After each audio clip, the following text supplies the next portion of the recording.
Minister Keir Starmer. The United Kingdom, to the White House. Prime Minister Starmer, you've been terrific in our discussions. You're a very tough negotiator, however. I'm not sure I like that, but that's okay. Very, very special person. The Prime Minister and I have gotten off to an outstanding start. The U.S. and U.K. have a special relationship, very special, really like no other, passed down through the centuries. And we're going to keep it that way. We're going to keep it very strong as it is. Very importantly, I was just notified by letter from King Charles that he's extended through the Prime Minister a historic second state visit to the United Kingdom. And that's a great honor because it's never happened before. One person has never been extended that honor, and I really do call it an honor, but it's not for me, it's for our country. It's respect for our country. So I just want to thank you, and I want to thank King Charles. Thank you very much, and we accept. I don't know if the media is going to follow us. I have a feeling they might. Okay, thank you very much. Appreciate it.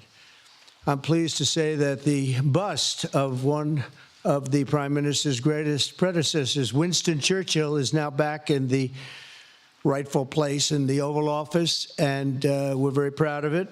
Our meeting today and the various breakout sessions we had were tremendously productive. Most importantly, I provided the Prime Minister with an update on our efforts to end the bloody and horrible war in Ukraine with Russia, which would never have happened if I were president. That was not going to happen. I promise you that. After 3 years of hellacious conflict, approximately 1 million Ukrainians and Russians have been senselessly killed, but the number, I believe, is much higher than that. Countless schools, hospitals, towns, and beautiful ancient churches have been absolutely obliterated. To begin the process of ending this spiral of death, I had historic back-to-back calls with President Putin, very successful calls, I might add, and President Zelensky, and my team also spoke with the Secretary General of NATO on numerous occasions, and we're working very hard to get that war brought to an end. I think we've made a lot of progress, and I think it's moving along pretty rapidly. And I want to thank all of the people that are here that have been working on it. And we'll let you know what happens. It'll either be fairly soon or it won't be at all. In addition, this week I met with President Macron of France, as you know, and held talks with members of the G7. Tomorrow, the progress toward peace will continue when President Zelensky visits the White House. He'll be here tomorrow in the early part of the day, and we'll be signing a historic agreement that will make the United States a major partner in developing Ukraine's minerals and rare earths and oil and gases, and we have a great understanding. I think it's going to be great for Ukraine. We're going to be at the site, and we'll be digging. We'll be digging. Dig we must. A big utility in New York contacted us, and they used to have a sign, dig we must, and we will be digging. But much of the European aid to Ukraine has been sent in the form of loans for which they expect to be paid back, and we didn't have that honor under the Biden administration. He sent money, or just sent it, money after money after money, and never had any knowledge of ever seeing it back. Maybe $300 to $350 billion, but under the breakthrough agreement, very unusual, which everyone said was difficult to get, but it's really very good for Ukraine and very good for us. The American taxpayers will now effectively be reimbursed for the money and hundreds of billions of dollars poured into helping Ukraine defend itself, which by and of itself is a very worthy thing to do. We've paid far more than any other country, and with most of our support, it's been paid in military, the finest weapons anywhere in the world. This includes vast amounts of military hardware, ammunition, and various other things that we now have to start rebuilding our own stockpiles. Additionally, the minerals agreement will provide the basis for a more sustainable future relationship between the United States and Ukraine, and thus stimulate the long-term prosperity that will help the Ukrainians rebuild their country. It's been demolished. And the ruined infrastructure. The infrastructure, as you know, is in very bad shape. In just over 1 month, our administration has already achieved more progress toward peace than years in the other administration where they did nothing toward peace. They didn't understand what was happening. Our approach is basically common sense. As I said, so many of the things that we do are based on common sense. If you want peace, you have to talk, both sides. As I discussed with Prime Minister Starmer, the next step we're making is toward a very achievable ceasefire. We hope that that can happen quickly because thousands of young people, in this case, we're not talking about Americans, we're talking about Ukrainians and Russians are being killed every week, thousands. And it's a rough battlefield. It's a flat piece of land, and the bullet only stops when it hits somebody. And this week, I saw the reports, and it's I don't even want to say what they are, but thousands of people, young, vibrant people died. And we want to stop that. Senseless. Should have never happened. This will lay the groundwork for a long-term peace agreement that will return stability to Eastern Europe and hopefully ensure that such a terrible war will never happen on European soil or, for that matter, anywhere again. It's a horrible thing that's going on. The disaster in Ukraine shows exactly why it's so important for the United Kingdom and other NATO partners to make large investments in their defense capabilities. In many cases, 4% or 5% of GDP would be appropriate. I know that they're raising it. I just read an article, a great article, about the work you're doing in the U.K. as to the military. You're raising it quite a bit, which is a great thing to do for your country. It's a great thing to do.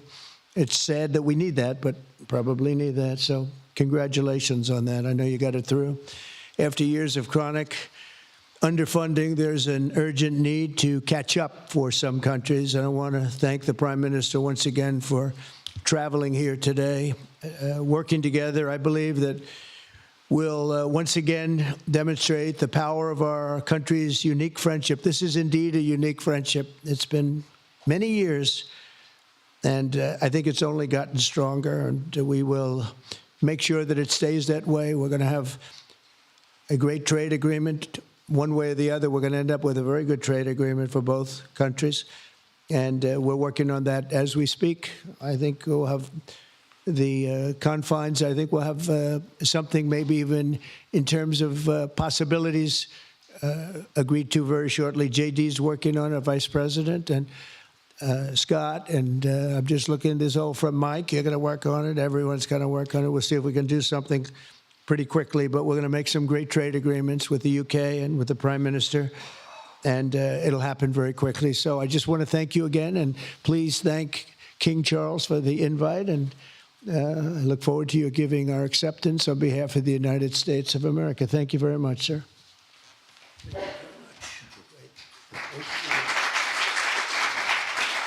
Thank you. Well, thank you very much, Mr. President. Thank you for your hospitality. Thank you for your leadership. This has been a very good and very productive visit. And with your family roots in Scotland and your close bond with His Majesty the King, it's good to know that the United Kingdom has a true friend in the Oval Office. And it was so good to see the bust of Winston Churchill back in its rightful place just a moment ago. But look, in a moment of real danger around the world, this relationship matters more than ever. We remain each other's first partner in defence, ready to come to the other's aid, to counter threats wherever and whenever they may arise. No two militaries are more intertwined than ours. No two countries have done more together to keep people safe. And in a few weeks, we mark VE Day, the 80th anniversary of victory in Europe. Britain and America fought side by side to make that happen. One of the greatest moments in our history. We stand side by side still today, and we're focused now on bringing an enduring end to the barbaric war in Ukraine. Mr. President, I welcome your deep and personal commitment to bring peace and to stop the killing. You've created a moment of tremendous opportunity to reach a historic peace deal, a deal that I think would be celebrated in Ukraine and around the world. That is the prize. But we have to get it right. There's a famous slogan in the United Kingdom from after the Second World War. That is that we have to win the peace. And that's what we must do now. Because it can't be peace that rewards the aggressor or that gives encouragement to regimes like Iran. We agree history must be on the side of the peacemaker, not the invader. So the stakes, they couldn't be higher. And we're determined to work together to deliver a good deal. We've discussed a plan today to reach a peace that is tough and fair, that Ukraine will help shape, that's backed by strength, to stop Putin coming back for more. I'm working closely with other European leaders on this, and I'm clear that the UK is ready to put boots on the ground and planes in the air to support a deal, working together with our allies, because that is the only way that peace will last. Mr. President, in this new era, you're also right that Europe must step up. And let me tell you now, I see the growing threats we face, and so the UK is all in. This year we'll be giving more military aid to Ukraine than ever, and just this week I've set out how we're shouldering more of the security burden. We're already one of the biggest spenders in NATO, and now we're going much further, delivering Britain's biggest sustained increase in defence spending since the Cold War. This isn't just talk, it's action, rebalancing the transatlantic alliance, making us all stronger, and standing up for our shared values and shared security, as Britain always has. And Mr. President, it's no secret we're from different political traditions, but there's a lot that we have in common. We believe it's not taking part that counts. What counts is winning. If you don't win, you don't deliver. And we're determined to deliver for the working people of Britain and America, who want and deserve to see their lives improve. So we're both in a hurry to get things done, and that's what the UK and US do when we work together. We win and we get things done. So we'll do what it takes to keep our people safe. We'll also work together to deliver some big economic wins that can benefit us both. We have a $1.5 trillion invested in each other's economies, creating over 2.5 million jobs across both economies.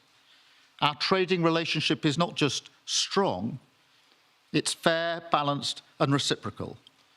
We're leaders together in so many areas, ranked 1 and 2 in the world as investment destinations, 1 and 2 for universities, 1 and 2 for Nobel Prizes, 1 and 2 in golf as well, by the way.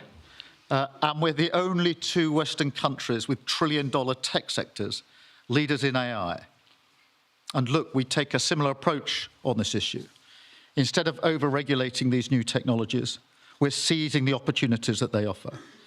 So we've decided today to go further, to begin work on a new economic deal with advanced technology at its core. Look, our 2 nations together shaped the great technological innovations of the last century. We have a chance now to do the same for the 21st century. I mean, artificial intelligence could cure cancer. That could be a moonshot for our age. And that's how we'll keep delivering for our people. There are so many opportunities. Keep our nation strong and fulfill the promise of greatness that has always defined this relationship.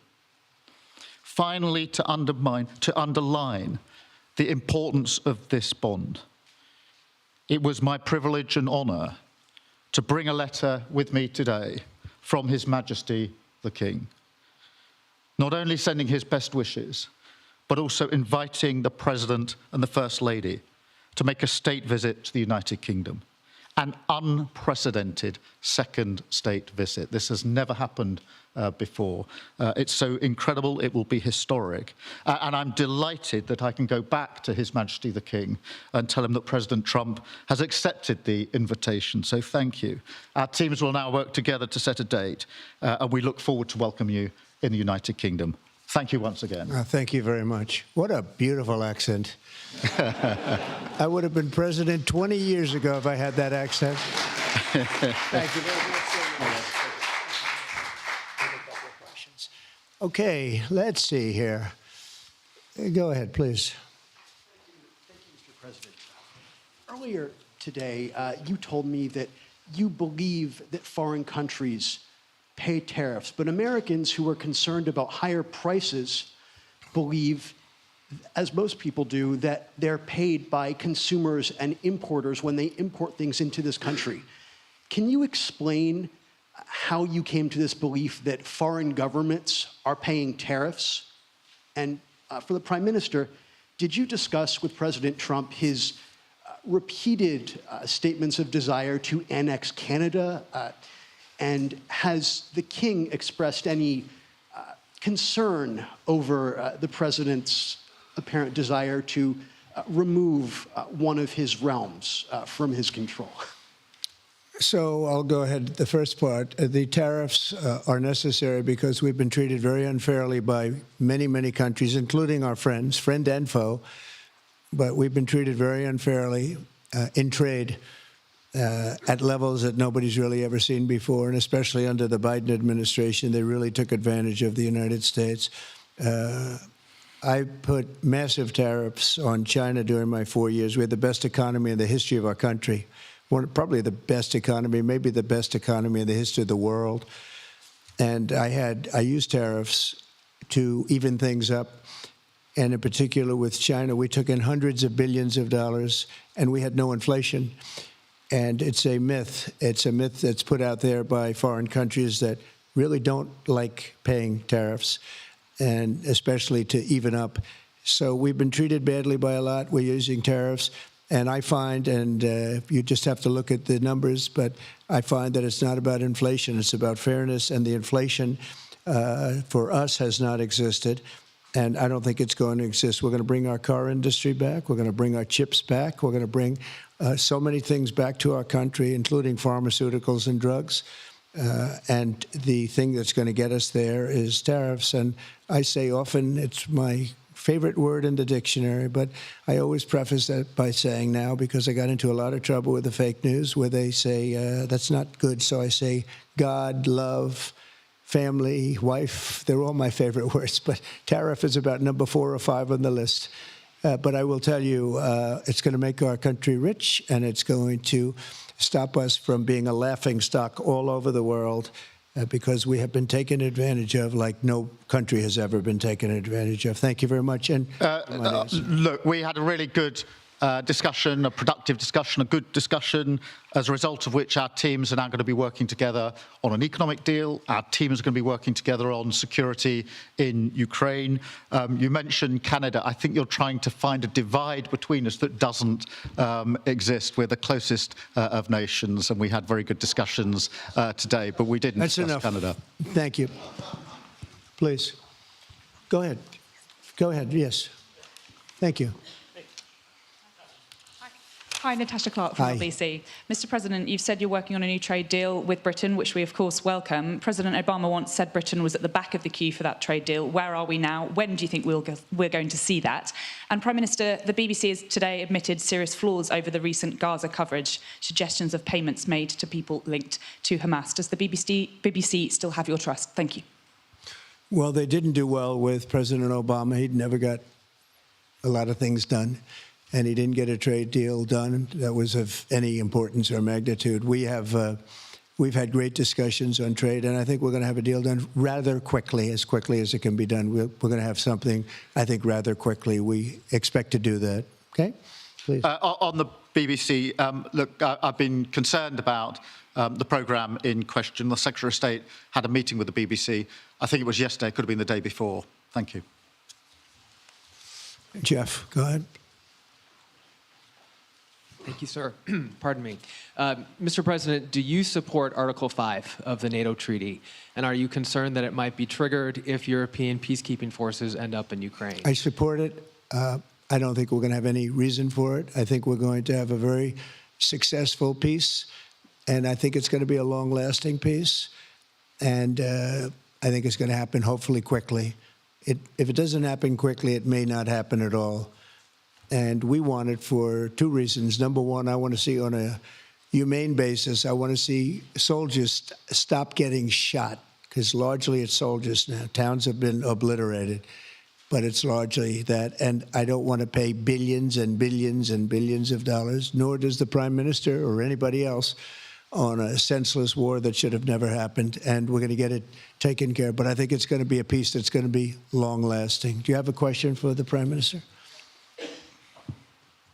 Thank you. Mr. Prime Minister, you were asking the President today about a backstop for Europe if the peacekeeping force ends up in Ukraine.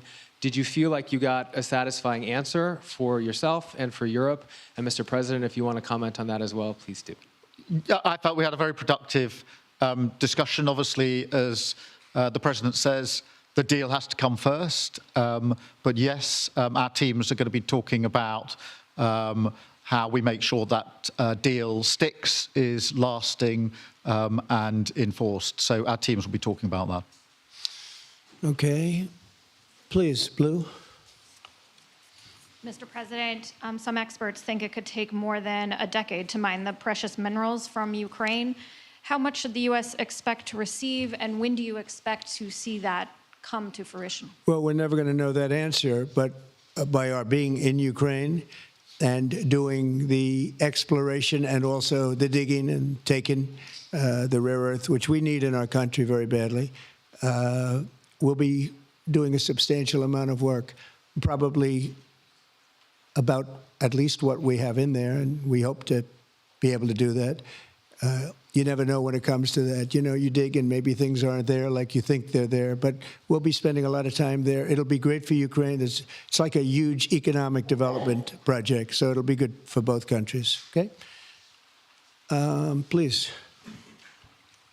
Prime Minister, excuse me, Prime Minister, you've talked about putting British soldiers' boots on the ground in Ukraine in the event that President Trump succeeds with his peace deal. But can you do that without a firm assurance that America will have our back in the form of some kind of security guarantee were Putin to breach that agreement? And Mr. President, tomorrow you're seeing President Zelensky to sign this deal on minerals and energy that could be hugely important to the United States. Will you take the opportunity to apologize to him for calling him a dictator while praising Vladimir Putin, who is a dictator?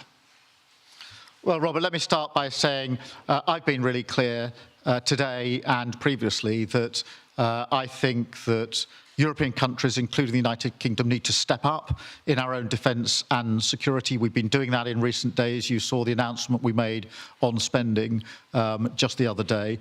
In addition to that, I've made it clear that the United Kingdom will play its full part in ensuring that if there's a deal, and we hope there is a deal in Ukraine, that is a lasting deal that sticks. And we're obviously working with other European countries on that, France and NATO in particular. But I think I'm hosting 18 countries on Sunday to further our discussions. You heard from the President this morning that, you know, as historically has always been the case, we have each other's backs. And today we've been talking about the deal, how that will be a lasting deal. And coming out of this, our teams will now be talking in detail about that.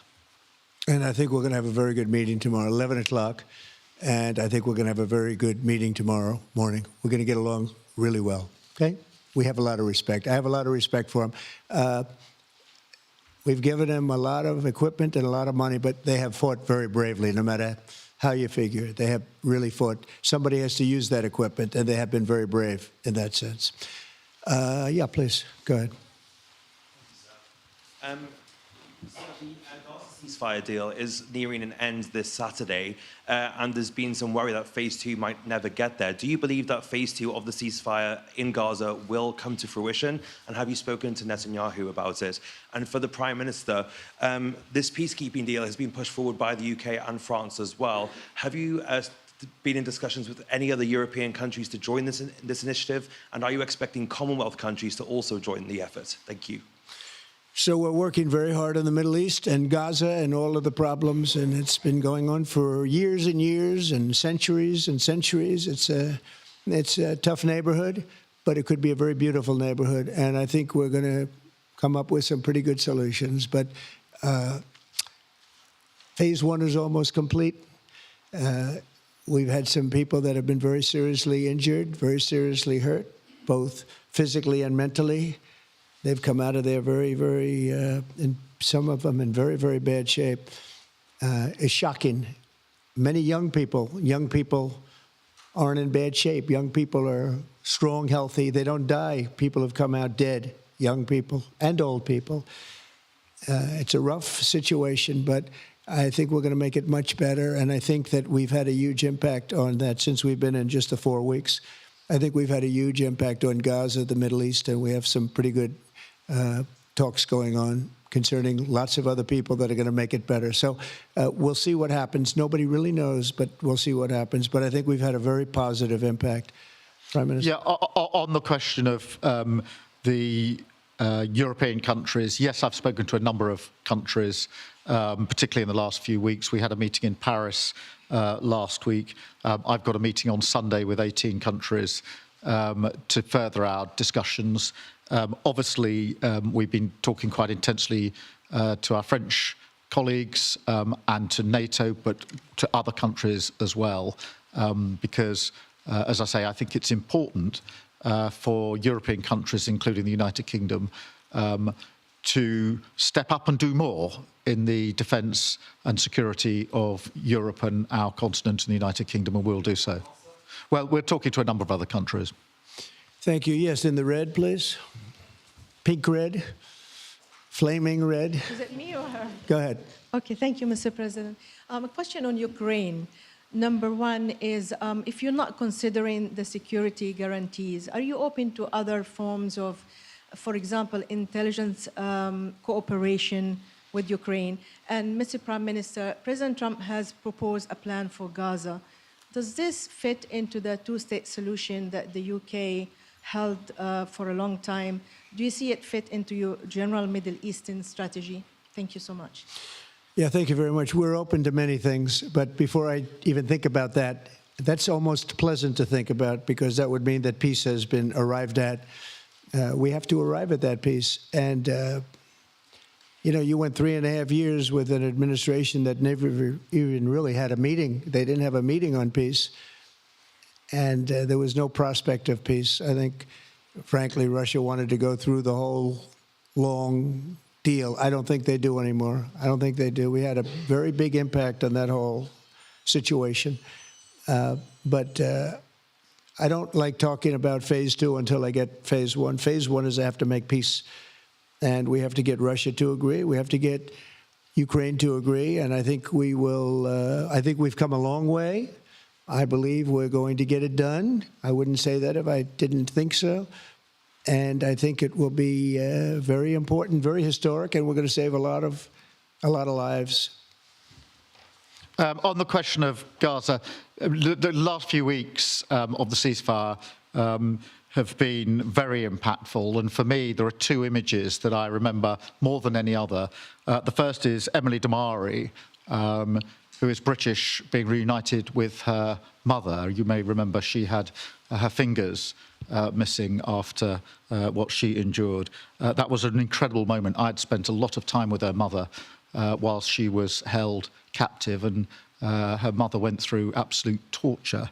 The other image was thousands of Palestinians marching through rubble, trying to return to their communities and their homes. So we have to do everything we can to ensure that the ceasefire continues, so that more hostages can be returned, so that aid can be brought in that's desperately needed. We need to allow Palestinians to return and to rebuild their lives, and we must all support them in doing that. And yes, I believe that the two-state solution is ultimately the only way for a lasting peace in the region. And think of that, she came home with her fingers and part of her hand blown off. That's terrible. How bad does it get? And we had others that came home in much worse shape than that. Yeah. It's a terrible situation. Please, yes. Thank you. Mr. President, did our Prime Minister persuade you not to put tariffs on the UK? And if I may, Prime Minister, do you think that Vladimir Putin is a man who will keep his word? Thanks. He tried. He was working hard, I'll tell you that. He earned whatever the hell they pay him over there. But he tried. I think there's a very good chance that in the case of these two great friendly countries, I think we could very well end up with a real trade deal where the tariffs wouldn't be necessary. We'll see. But he earned whatever they pay him. He earned today. He was working hard at lunch. And I'm very receptive to it. I think in all fairness, in all seriousness, I think we have a very good chance at arriving at a very good deal. JD and Scott and Howard, all the people are working on it, and I think we have a good chance at arriving at a deal that could be terrific, really terrific for both countries. Okay? Thank you. On the second part of the question, I think my views on Putin are pretty well rehearsed and pretty well known, and my concern is that if there's a deal, and I hope there is a deal, that it must be a lasting deal, that it's not a temporary measure, and that is why I think it's really important that Putin knows that this deal, a historic deal, which I very much hope comes about, is there, and it's a lasting deal, and that we're able to deal with any inclination he has to go again or go further. I think we'll have two deals. I think we'll have a deal on ending the war, and I think we're going to end up with a great trade deal with you. And it's an honor to be with you, and I want to thank everybody very much. Thank you very much. Thank you. Thank you. Thank you very much. Thank you. We have been watching President Trump speak alongside British Prime Minister Keir Starmer at a White House news conference today. The two talking about the closeness of the relationship. In fact, Prime Minister Starmer saying, in a moment of real danger, this relationship remains more important now than ever. The Prime Minister also said the UK is ready to put boots on the ground and planes in the air to support a deal in regards to Russia's invasion of Ukraine. The Prime Minister telling President Trump in front of the press, you're also right that Europe must step up. Of course, we know the UK is announcing that they will increase their defense spending percentage of their GDP over the next few years and actually decrease foreign aid in order to do that. We also know that the Prime Minister said the U.S. and British teams are working on an economic deal. The President just said that he thinks that perhaps tariffs wouldn't be necessary because of the deal. Of course, right now the president is mulling tariffs from the European Union, from all imports coming from there. And also they're working on a Ukrainian security deal. No details on that yet. And then the Prime Minister, as it relates to the Middle East, said a two-state solution is the only way for lasting peace in the region. They both took questions from the press. Our own Nancy Cordes is inside, so we are just waiting for her to get ready, and we'll be able to ask her a few questions. She actually spoke to the president earlier in the Oval Office as well. The president was asked in response to something that he has said, which is that foreign governments pay tariffs, which is not true. It is essentially a tax on imports that either the company either absorbs or charges over to the consumer. So he was asked why you think the foreign governments are the ones to pay tariffs. The president said his response to that was that tariffs are necessary because we've been treated very unfairly in trade. He said we're going to bring the car industry back. We're going to make our country rich. He did not exactly address that particular question. Another reporter asked Prime Minister Starmer about this idea of the U.S. annexing Canada, of course, which Canada and Prime Minister Justin Trudeau has been very much forcefully against. A reporter asked Prime Minister Starmer about that prospect and his views on that, and the Prime Minister responded that he thought that the reporter was trying to find a divide in the relationship that doesn't exist between him and Trump. President Trump was asked in terms of this mineral resource deal, some experts saying that it could take a decade to mine those resources from Ukraine and asking how that would work and a time frame. And President Trump saying, we'll never know, but he suggested that apparently Americans would be the ones doing the digging is my interpretation of that. We'll have to ask Nancy if that was her interpretation as well, but said you dig and maybe things are there, maybe things aren't there. Of course, this comes ahead of Ukrainian President Volodymyr Zelensky visiting the White House tomorrow. So let's bring in CBS News Chief White House correspondent Nancy Cortez. Nancy, I've sort of been talking about some of the news that I heard from today's meeting. What did you gather today?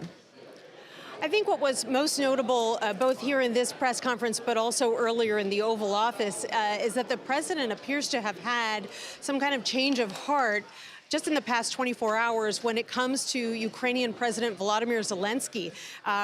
Earlier today, he was asked if he still thinks that Zelensky is a dictator, and he expressed surprise. Oh, did I say that? I don't think I said that. Next question. And then again here in the press conference, he was asked if he still believes that Zelensky is a dictator, and he took the opportunity to praise Zelensky, said he has done an incredible job. He praised the Ukrainian people, and he said that they deserve to live in peace. So it was a very different tone from the president. It's not clear exactly why we are hearing this shift in tone from him. It could be that he's been working more closely with the Ukrainians over the past week, trying to finalize this minerals deal, and perhaps that has made him more partial to the Ukrainian president, but it is really noticeable, the change in tone we're hearing from him when it comes to Zelensky. Before we get to more of your exchange with the president in the Oval Office, what is your characterization of the relationship between these two? Because I noticed that the prime minister was similar to President Macron in praising Trump and essentially saying, you know, you're the only one who can get these sides to the table, talking about Ukraine and Russia. Also striking a very different tone from, for example, Germany saying we're going to have to be prepared to go this alone as the U.S. changes its foreign policy. Prime Minister Starmer saying that our relationship is more important than ever and we're more intertwined than ever. What's their relationship right now? Right. I think these two had a lot of praise for one another. Starmer, like Macron before him, knows that in general, with this president, you get more bees with honey, and that flattery is always a good way to go. He mentioned more than once that President Trump was being issued this special invitation to come back to the UK, and he noted how unusual and unprecedented that is, making clear that he views President Trump as a very important partner and ally. And there was a moment of levity here in the press conference when the president and the prime minister were asked whether Starmer had been able to convince President Trump not to impose tariffs on the UK, even as the president has been saying he's going to be imposing tariffs on most countries around the world, friend or foe. And the president said, well, he tried really hard over lunch, and he certainly earned whatever he's making today because he really made a strong case. And President Trump actually said he's open to that case.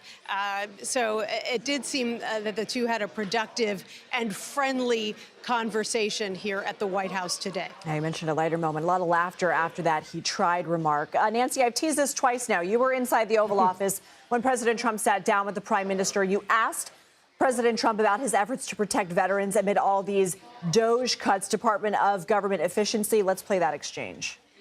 Mr. President, veterans make up 30% of the federal workforce. Are you tracking how many veterans have been fired so far? Yes, and do you want DOGE to avoid letting them go? And we take good care of our veterans, so we're watching that very carefully, and we hope it's going to be as small a number as possible. But we are having great success in slimming down our government.